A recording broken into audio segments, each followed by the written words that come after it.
welcome from my little reading space here in Vienna. My name is Luise. I'm a literature student and writer, and today I have 25 bookish facts about me. And before I start, I just wanted to thank you all for all your lovely and appreciative comments that I get under my videos, because it was a big deal for me to put myself out there, and it was quite scary. And you guys are so lovely, honestly, and reading your comments also on my new hair, it just makes my day every single time, so thank you. So the first fact is I really like cliffhangers. I think it's a nice tool, also from the perspective of a writer. I think it is interesting and it just opens up so many things. Also like open endings. I mean, it can be very unsatisfying, so you will definitely hear me say, oh no, the book had an open ending and I didn't like it. It can be so interesting and cool. So technically, I do like a good cliffhanger or a good open ending. I am definitely a hardback person because I do like paperback also from the point of view of traveling, but I like how hardcovers are. Often they are better quality. And tell me why English books often have such poor quality compared to German books. It's wild. There is a big difference. But I just like how robust a hardback book is, and that's what I like about it.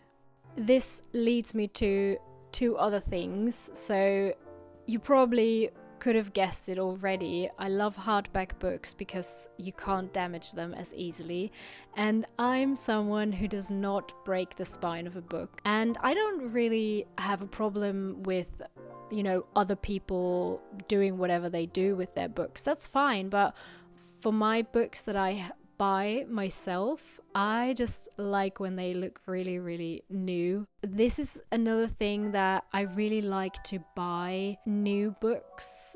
Just first of all, I love to own the book, so it is totally fine to borrow it. But it has happened quite often that I borrowed a book and then afterwards I felt like this was so good, I would love to have it in my collection. But then I didn't own it, so I love to buy books. When it comes to reading settings and how I read, like what is the most comfortable setting for me, I can read in busy environments, but obviously not as well. But what does help is music that I listen with headphones, and that actually works quite well. And I find this quite lovely because I do have certain songs or like types of music that remind me of books and the time when I was reading it. And I remember one book, I forgot the title and the author, but I read this when I was a teenager, and it was Sylvester. We were at a party. My parents, we always celebrated with friends of theirs, and they were, doing their thing and enjoying Sylvester, New Year's Eve, and having a great time and listening to music real loud and laughing and everything. And I just wanted to read my book. So I crawled into one corner, read my book, but I couldn't concentrate because of the noise. So I listened to, I think it was Regina Spektor. I really love her, and I still, after I finished the book and the book was really, really sad, I couldn't listen to some of her songs because it reminded me of that story, and it made me so emotional. But I find it nice when music connects you with certain stories. I came across that question whether I read books in one sitting or in multiple days, and I kind of had to laugh because honestly I could never read a book in one sitting. That's just not happening for me. We're talking not even days, but more like weeks up to months, and there are books where it took me years to finish them.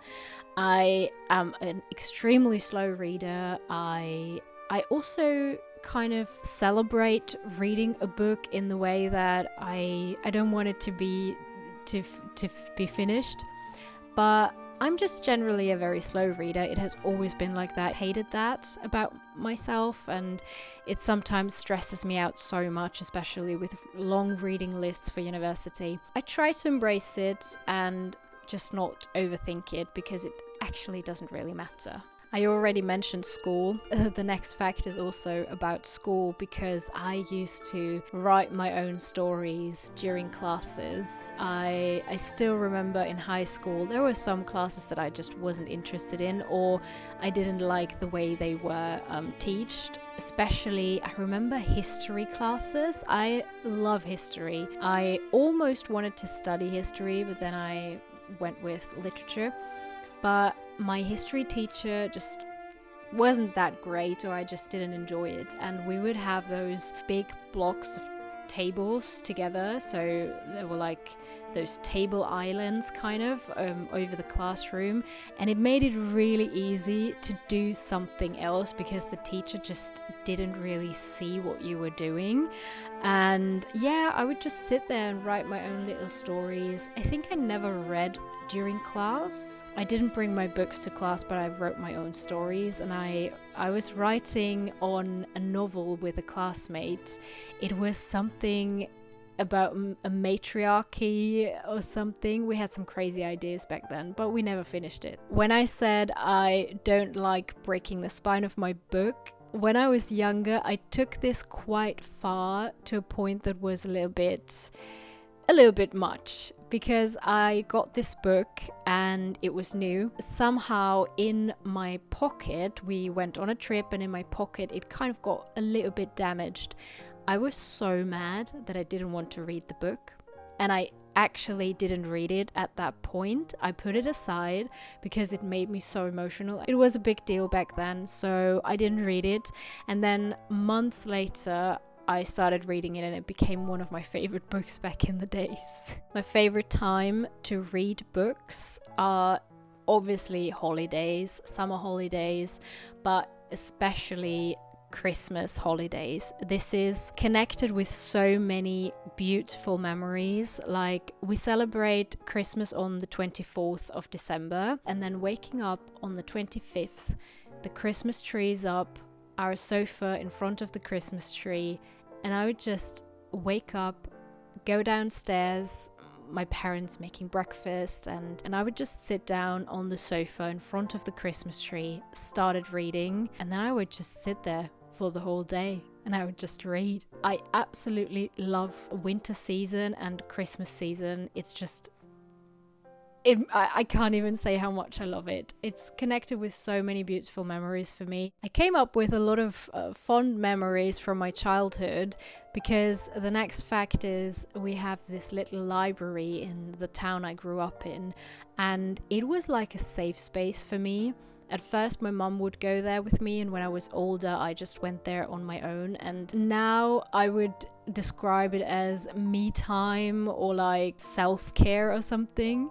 I would spend hours in there, and it was a very small library. It was absolutely beautiful, and whenever I go there now as an adult, I just feel so safe. I absolutely loved romance books when I was a teenager, and fantasy, and I was always excited when there was romance going on.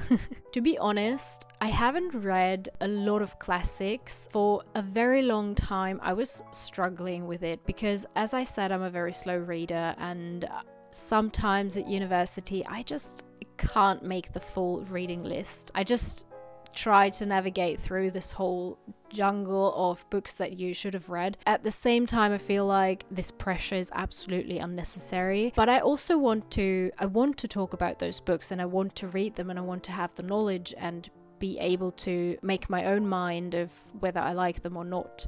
But I feel a little bit inferior, especially when talking to other people in the literary field, when they come up with lots of names and authors within the canon and that you should actually have read, and then I feel a little bit intimidated and uncomfortable. I've tried to put this aside because I think it doesn't say how much I've actually read. Maybe I have read something else, like romance books.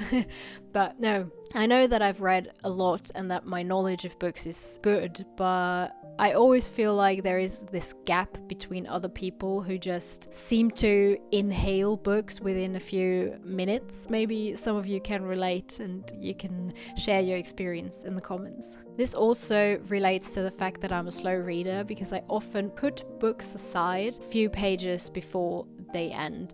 I love to do that to just take time and process, but also when I don't want the book to end. The next one is more like a statement than a fact. It is that fantasy is completely underrated, and it annoys me so much when I hear people say that it isn't real literature. And I've heard this from people who are, scholars or writers themselves, and then they tell me it's trivial and it's not real literature, and it makes me quite mad because fantasy literature is a very big genre and you can't just put everything into the same box. It's just not fair. I hate to read outside in nature. I do like the picture of me being outside in nature to romanticize this idea, but to be honest, I find it so uncomfortable. There is like wind and temperatures either too hot or too cold, then it's maybe too bright, then there are some insects flying around, then there are noises, and sometimes the environment can be nice. I do not love audiobooks. I recently started to get more into the whole audiobook thing, but it is very difficult for me to only take in the information just by listening to it. And the same goes with ebooks. I do not love ebooks at all. I just love to have the printed copy in my hands. One thing that really gives me a lot of joy and pleasure is rearranging my bookshelf. And when I moved to this apartment, when I filled my bookshelf, I really felt at home. It didn't take a lot. Everything else was still a mess. All the boxes still lying around, but my bookshelf was done and I was happy. Also, people hated me when they helped moving all my stuff. They said literature students are the worst because they have so many books.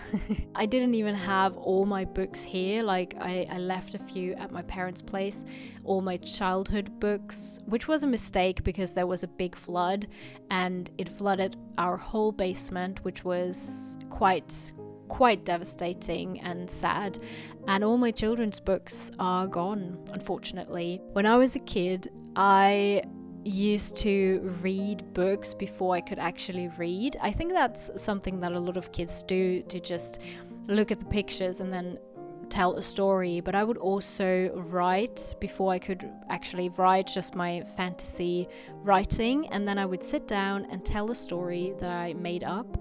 And my mom always tells me that she would listen from downstairs because she said it was so sweet, but whenever I heard her being nearby, I would stop, so it was top secret.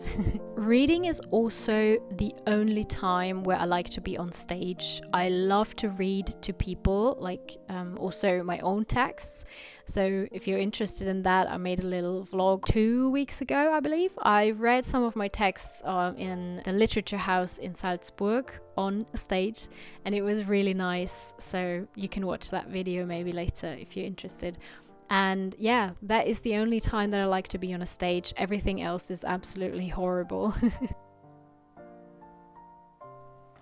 Some of my favorite genre are, as you probably have already guessed, fantasy.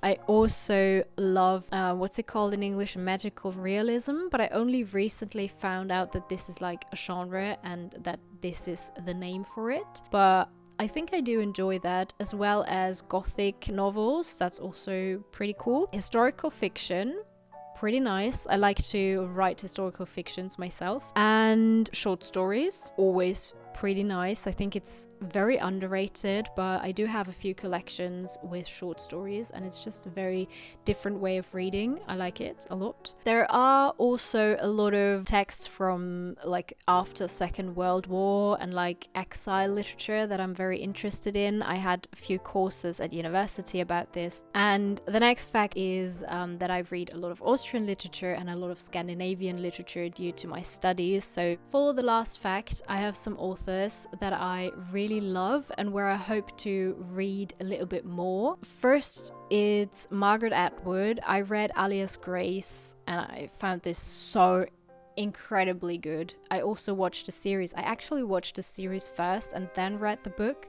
I was a little bit afraid that maybe I wouldn't like it because I already knew the story, but it didn't disappoint at all. It was amazing. Another one is Friedrich Dürrenmatt. He's Swiss, and there are so many stories by him that I absolutely love. I think one of the most famous ones is The Visit of the Old Lady. Is that what it's called? Really good.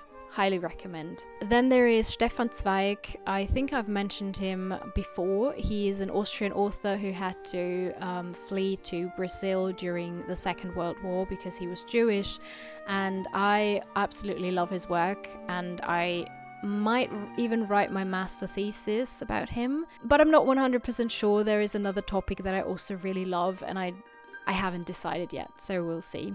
But highly recommend. One of his most famous books is Chess Story, I think is the translation. It's quite short. And last but not least is Robin Hobb, Ship of Magic. Is it a trilogy? I'm not sure, but that was absolutely phenomenal fantasy literature. I loved it so much. I only read the first book and I really can't wait to read the other ones in the series. Absolutely fantastic. Thank you so much for being here and for listening to my little videos, and now it is time to finish my tea.